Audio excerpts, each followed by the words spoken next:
So ayan mga gaw, no? So para sa akin, kapag napunta kayo sa mga ganitong intersection, huwag kayong lalampas dito sa white na to, no? Kasi yan na yung pinaka linya para huminto.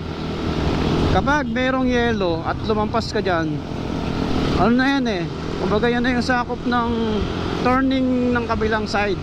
So delikado, baka maya may mag-overshoot yan na truck, di ba? Kasi pag nandun ka lang sa may white na yon, secure ka dun eh, malayo ka dun sa turning line ng mga sasakyan.